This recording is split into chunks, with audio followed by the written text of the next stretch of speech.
In our own land, we can establish our own agricultural system. We can farm. We can grow food to feed our own people.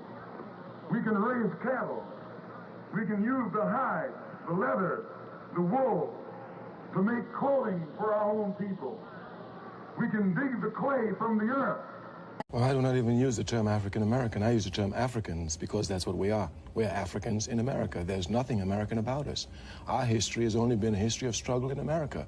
We are the only ethnic group in America who have to shed our blood to make reform.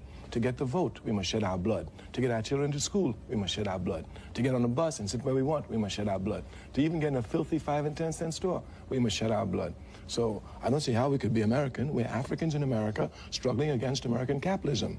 And only until it's destroyed will we enjoy the rights that everyone else is speaking of. Well, how do you respond to that? The problem exists because white people think they're better than black people, and they want to oppress us, and they want us to allow ourselves to be oppressed. This is the big, I agree with you perfectly. This is the basic problem. Then what do you that want white to people think they're better than I can others? Do? I can't solve the problem. You guys pull the strings that close schools. You guys draw the boundaries that keep our kids restricted to the ghetto. You guys write up the restrictive covenants that keep us out of houses. So it's up to you to talk to your brothers and your sisters and persuade them that they have a responsibility. We've assumed ours for over 400 years, and we're tired of this kind of stuff now. We're not going to suffer patiently anymore. No more turning the other cheek. No more blessing our enemies. No more praying for those who despitefully use us. We're going to show you that we've learned the lessons you've taught us. We've studied your history, and you did not take over this country by singing "We Shall Overcome."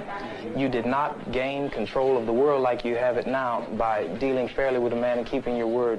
You're treaty breakers, you're liars, you're thieves, you rape entire continents and races of people. Then you wonder why these very people don't have any confidence or trust in you. Your religion means nothing. Your law is a farce, and we see it every day. You demonstrated it in Alabama. And I can say you because you're part of the whole system. You profit from it. In fact, you make your living from it. You couldn't walk around and talk to people, stand up in your pulpit on Sunday and preach nice little songs and say, now we're going to give thanks to the Lord for he is good and old Jesus be among us. As far as we're concerned, your Jesus is contaminated, just like everything else you tried to force upon us is contaminated. So you can have him.